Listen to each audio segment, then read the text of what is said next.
di sebuah desa kecil di Sumatera. Hiduplah seorang gadis bernama Siti Aisyah. Ia adalah anak sulung dari 3 bersaudara. Dalam keluarga yang sangat sederhana, ayahnya seorang petani dengan penghasilan tak menentu. Sementara ibunya menjual kue tradisional di pasar desa. Sejak kecil, Aisyah sudah terbiasa membantu orang tuanya. Ia sering ikut ke ladang atau membantu ibunya membuat adonan kue di pagi buta. Kehidupan mereka yang serba pas-pasan memupuk tekad Aisyah untuk mengubah nasib keluarganya suatu hari nanti. Walau hidup dalam keterbatasan, Aisyah selalu menunjukkan semangat dan ketangguhan yang luar biasa. Ketika Aisyah lulus SMA, keluarganya menghadapi masa-masa yang sangat sulit. Harga hasil panen yang terus merosot membuat penghasilan ayahnya semakin kecil. Utang keluarga pun menumpuk karena biaya sekolah adik-adiknya dan kebutuhan sehari-hari yang terus meningkat. Aisyah yang saat itu baru berusia 18 tahun memutuskan untuk tidak melanjutkan pendidikan ke jenjang yang lebih tinggi. Ia merasa bahwa tanggung jawabnya sebagai anak tertua adalah membantu keluarganya bertahan hidup. "Aku akan bekerja di luar negeri," ujarnya kepada keluarganya suatu malam. Meski awalnya ditentang, akhirnya orang tuanya mengizinkan dengan berat hati. Keputusan itu membawa Aisyah ke kota besar untuk mengikuti pelatihan tenaga kerja wanita. TKW pelatihan ini meliputi keterampilan rumah tangga, seperti memasak, membersihkan rumah, hingga merawat anak. Selain itu, Aisyah juga diajarkan bahasa Arab dasar untuk mempermudah komunikasinya di tempat kerja nanti. Hari-hari di pusat pelatihan tidaklah mudah. Ia harus bangun pagi-pagi sekali, mengikuti jadwal ketat, dan menghadapi berbagai ujian. Namun Aisyah menjalani semuanya dengan penuh semangat. Ia seringkali mengingat wajah adik-adiknya yang selalu menunggu kepulangannya dengan membawa kabar baik. Setelah beberapa bulan pelatihan, Aisyah akhirnya mendapatkan kontrak kerja di Arab Saudi. Perasaannya campur aduk antara senang dan gugup. Di satu sisi, ia bersyukur karena akhirnya bisa membantu keluarganya. Tetapi di sisi lain, ia juga khawatir meninggalkan kampung halamannya untuk pertama kali. Ketika tiba hari keberangkatan, Aisyah berpamitan dengan keluarganya di bandara. Ibunya menangis sambil memeluknya erat, sementara ayahnya hanya mampu menatap dengan mata berkaca-kaca. "Jaga dirimu baik-baik, nak. Jangan lupa salat," pesan ibunya sebelum Aisyah melangkah masuk ke ruang keberangkatan. Aisyah dikenal sebagai pekerja yang rajin dan tidak pernah mengeluh. Majikannya sering memuji hasil kerjanya yang rapi dan penuh dedikasi. Anak-anak majikannya pun menyukai Aisyah karena sifatnya yang lembut dan penyabar. Namun di balik semua itu, Aisyah merasa ada sesuatu yang berubah di rumah tersebut, terutama dari sikap putra sulung majikannya Khalid. Khalid yang baru berusia 25 tahun mulai sering memperhatikan Aisyah. Awalnya ia hanya sesekali berbicara dengan Aisyah untuk menanyakan hal-hal kecil seperti makanan atau kebutuhannya sehari-hari. Namun seiring waktu, percakapan itu berubah menjadi perhatian yang lebih intens. Khalid mulai mencari-cari alasan untuk bertemu Aisyah di dapur atau saat Aisyah sedang membersihkan ruangan. Ia sering memuji kerja keras Aisyah. Tetapi, pandangan matanya yang tajam membuat Aisyah merasa tidak nyaman. Aisyah mencoba menghindari Khalid sebisa mungkin. Tetapi keadaan rumah yang besar dan tugasnya sebagai asisten rumah tangga membuat sulit baginya untuk benar-benar menjauh. Ia mulai merasa tertekan, tetapi tidak berani mengadukan hal ini kepada majikannya. Sebagai seorang pekerja asing, ia khawatir posisinya akan menjadi rentan jika salah langkah. Situasi semakin memburuk ketika Khalid mulai berani mendekati Aisyah secara langsung. Suatu hari saat Aisyah sedang membersihkan kamar tamu, Khalid masuk tanpa mengetuk pintu. Ia mencoba mengganggu Aisyah berbicara, tetapi nada suaranya penuh dengan niat tersembunyi. Aisyah dengan sopan menolak untuk berbicara lebih jauh dan segera keluar dari ruangan. Perasaan takut mulai menghantui Aisyah. Ia merasa terjebak dalam situasi yang sulit. tidak tahu kepada siapa harus meminta bantuan. Malam itu Aisyah merenung di kamar kecilnya yang sempit. Air mata mengalir di pipinya saat ia memikirkan keluarganya di kampung halaman. Ia merasa kehilangan kekuatan untuk terus bertahan. Namun ia tahu bahwa menyerah bukanlah pilihan. Dia harus mencari cara untuk melindungi dirinya tanpa menimbulkan masalah dengan majikannya. Aisyah mulai berdoa dengan lebih khusyuk, memohon perlindungan dan petunjuk dari Tuhan. Dalam hati, ia percaya bahwa segala cobaan ini pasti ada hikmahnya. Tak lama kemudian, Khalid mengambil langkah yang lebih berani. Suatu malam, saat seluruh keluarga tertidur, Khalid mendatangi kamar Aisyah dengan suara lembut namun penuh tekanan. Ia mengetuk pintu dan memanggil nama Aisyah. Tubuh Aisyah gemetar ketakutan, tetapi ia tetap diam, berharap Khalid akan pergi. Ketika ketukan itu tak kunjung berhenti, Aisyah memberanikan diri untuk berbicara. Khalid, tolong jangan lakukan ini.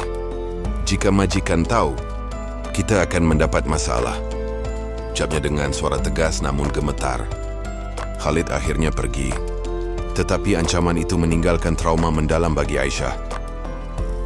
Ketegangan antara Aisyah dan Khalid semakin memuncak. Khalid yang merasa gengsinya terluka karena penolakan Aisyah, mulai mencari cara untuk membalas dendam. Ia tak bisa menerima bahwa seorang pekerja seperti Aisyah berani menolak perhatiannya. Dalam tahun pikirannya, Aisyah adalah miliknya, dan dia akan melakukan apa saja untuk menunjukkan kuasanya. Namun tetapi, Aisyah tetap bekerja dengan tekun, meskipun rasa takut menghantuinya setiap saat. Ia tak pernah menceritakan kejadian ini kepada siapapun, takut akan konsekuensi yang lebih buruk. Suatu hari, Khalid menyusun rencana licik untuk menjebak Aisyah. Ia tahu bahwa orang tuanya sangat menghargai perhiasan yang disimpan di lemari kamar mereka. Perhiasan itu bukan hanya bernilai tinggi, tetapi juga memiliki nilai sejarah keluarga yang besar. Khalid memutuskan untuk mencuri perhiasan tersebut dan menaruhnya di kamar Aisyah. Ia optimis dengan bukti yang kuat seperti itu. Tidak ada yang akan percaya kepada Aisyah, dan ia akan dengan mudah menyingkirkannya. Pada malam yang sepi, Khalid menyelinap masuk ke kamar orang tuanya. Ia dengan hati-hati mengambil beberapa perhiasan berharga dari lemari tanpa suara. Setelah itu, ia masuk ke kamar Aisyah yang kosong, karena Aisyah sedang mencuci pakaian di luar. Dengan cepat, Khalid meletakkan perhiasan itu di dalam laci meja di sudut kamar. Ia memastikan semuanya tampak seperti biasa, agar tak ada yang mencurigai tindakannya. Setelah itu, ia kembali ke kamarnya dengan senyum puas, yakin bahwa rencananya akan berjalan mulus. Keesokan harinya, majikan Aisyah menyadari bahwa perhiasan mereka hilang. Kepanikan melanda seluruh rumah, dan orang-orang segera memeriksa setiap sudut untuk mencarinya.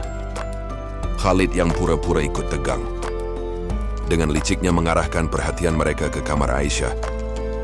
Mungkin kita harus memeriksa kamar para pekerja, ucapnya dengan nada pura-pura.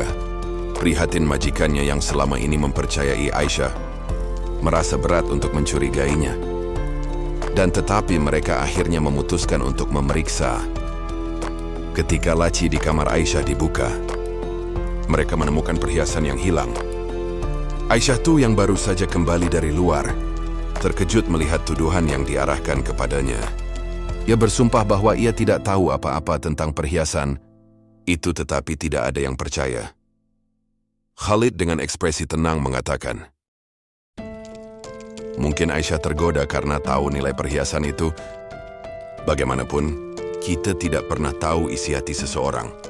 Majikannya yang kecewa dan marah segera melaporkan Aisyah kepada pihak berwenang, tanpa memberikan kesempatan baginya untuk membela diri. Setelah laporan dibuat, Aisyah segera ditahan oleh pihak berwenang. Ia dibawa ke kantor polisi dalam keadaan tertekan dan kebingungan. Di sana Tutiada mencoba menjelaskan bahwa ia tidak tahu apa-apa tentang perhiasan yang ditemukan di kamarnya. Namun kesaksiannya tidak didengar. Sebagai seorang TKW, posisinya sangat lemah. Ia tidak memiliki keluarga atau teman yang dapat membantunya di negeri asing. Bahkan majikannya yang sebelumnya mempercayainya sudah lebih dulu memutuskan bahwa Aisyah bersalah. Proses peradilan pun dimulai, tetapi semuanya terasa berat sebelah. Pengacara yang diberikan untuk Aisyah hanyalah formalitas. Ia jarang diberi kesempatan untuk berbicara, dan bukti-bukti yang memberatkannya terus disorot. Sementara kesaksian Aisyah diabaikan. Khalid yang menjadi saksi utama, dengan tenang memberikan pernyataan palsunya, yang mengatakan bahwa Aisyah sering terlihat memperhatikan perhiasan di kamar orang tuanya, dan pernah bertanya tentang nilainya. Ucapannya yang meyakinkan membuat hakim semakin percaya bahwa Aisyah bersalah. Dalam persidangan, Aisyah menangis sambil bersumpah bahwa ia tidak pernah melakukan pencurian tersebut. Saya datang ke sini hanya untuk bekerja demi keluarga saya. Saya tidak pernah mengambil apapun yang bukan milik saya, katanya dengan suara yang penuh harap, namun kata-katanya hanya dianggap sebagai upaya untuk menghindari hukuman. Khalid yang duduk di kursi saksi tersenyum puas melihat penderitaan Aisyah. Ia tahu bahwa rencananya berjalan sesuai harapan. Setelah beberapa minggu persidangan, hakim akhirnya menjatuhkan vonis. Aisyah dinyatakan bersalah atas tuduhan pencurian besar dan dijatuhi hukuman mati dengan cara dipancung. Mendengar putusan itu, dunia Aisyah seolah runtuh. Ia tak pernah membayangkan bahwa pengorbanannya untuk keluarganya akan berakhir dengan cara seperti ini. Di dalam penjara, ia hanya bisa menangis dan berdoa, berharap keadilan akan datang suatu saat. Meskipun ia tahu harapan itu sangat kecil. Hari eksekusi pun tiba. Aisyah dibawa ke tempat eksekusi. Di tengah lapangan yang dikelilingi oleh para penonton, tubuhnya gemetar, tetapi ia mencoba tetap tegar. Di saat-saat terakhirnya, ia hanya memikirkan keluarganya di kampung halaman, berharap mereka tidak akan menderita karena apa yang terjadi padanya. Saat Algojo mengangkat pedang, Aisyah memejamkan mata dan menyerahkan nasibnya kepada Tuhan.